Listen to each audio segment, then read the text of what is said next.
నేను దేవుని కోసమే బతుకుతాను అనుకుంటారు. దేవుని కోసమే బతకటానికి, పని చేయకుండా ఉండటానికి ఏ లింకు లేదు. మోకాలకు బోడిగుండుకు ముడేసినట్లే ఇది. ప్రభు మనము పాపంలో పడిపోక ముందే, ఎవరు ఆదాము పాపములో పడిపోక ముందే ఏం చేశాడు? ఏదెను తోటలో పెట్టి ఏమన్నాడు? దీన్ని సేద్యం చేయమన్నాడు, పని చేయమన్నాడు. పని నష్టం కాదు, పని శాపం కాదు, పని ఆశీర్వాదం. తన చేతిలో నైపుణ్యం ఉన్నవాడిని చూడండి, రాజుల ఎదుట వాడు నిలువుడను అని దేవుని వాక్యం చెప్తుంది. మన చేతిలో, మన చేతి పనిలో నైపుణ్యం ఉంటే, మనం దేవునికి నమ్మకంగా మన పనిలో ఉంటే, రాజుల దగ్గరికి పోయి మాట్లాడతాం, రాజుల దగ్గర సువార్త చెప్తాం. చిన్న చిత్తకోళ్ళు కాదు. జాగ్రత్త. Don't forget, wherever you are, you should be the best. You should give your best to God. నువ్వు ఎక్కడ ఉన్నా సరే, నువ్వు గవర్నమెంట్ ఉద్యోగంలో బంట్రౌత్ పని చేస్తూ ఉంటే, ఆ బంట్రౌత్ నీకంటే బెస్ట్ బంట్రౌత్ ఇంకొకటి ఉండకూడదు, అంత చక్కగా ఉండాలి.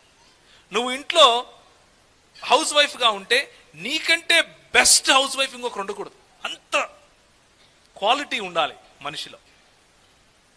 పని మంచిది, సువార్త చేయటం పనిగా చేయాలి. పాస్టర్గా అయితే అదొక పని అని గమనించాలి, గ్రహించాలి. పని అన్న దృక్పథం లేకపోతే, మనసులో పని అన్నటువంటి అవగాహన మనసులో లేకపోతే ఆడుకు తిరుగుతారు ప్రజలు.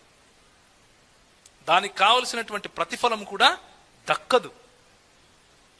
పని ఆశీర్వాదం, పని మంచిది, పని చేయాలి. పని చేసిన వాడు సిగ్గుపడడు, పని చేసిన వాడు చెయ్యి చాపడు. పని చేసిన వాడిని చెయ్యి పైన ఉంటుంది, కింద ఉండదు. కొంతమంది తప్పుడు అవగాహనతో ఏం చేస్తారు అంటే, యేసు ప్రభువు నన్ను పిలిచేసుకున్నాడు కాబట్టి ఇంక నేను ఏ పని చేయను అనుకుంటారు. అనుకుని రోడ్డు పట్టుకొని తిరుగుతారు. నేను ఒకరోజు, నాకు చాలా సిగ్గు అనిపించింది. నాకు ఒకరోజు నేను వెళ్తున్నాను, ఆంధ్ర ప్రాంతంలో చాలా ఎక్కువ ఇలాంటివి. నేను ట్రైన్లో వెళ్తున్నాను, ఒక ఆయన వచ్చాడు, వాక్యం తీశాడు, సువార్త చెప్పాడు. సువార్త చెప్పి అందరం వింటున్నాం.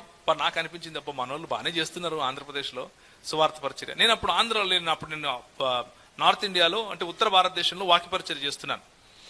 చేసిన తర్వాత అయిపోయింది, అటు వెళ్ళాడు, ఒక ఖర్చు తీసుకున్నాడు, బైబిల్ మీద పెట్టాడు, వచ్చి అందరి దగ్గర ఇట్లా పెట్టాడు. అందరు చిల్లరేసినారు, మూట కట్టుకుని అందరికి వందనాలండి అని చెప్పినాడు, వెళ్ళిపోయినాడు. దీన్ని అడుక్కోవటం అంటారు. సువార్త పని అంటారో అనరో నాకు తెలియదు. నా ఉద్దేశంలో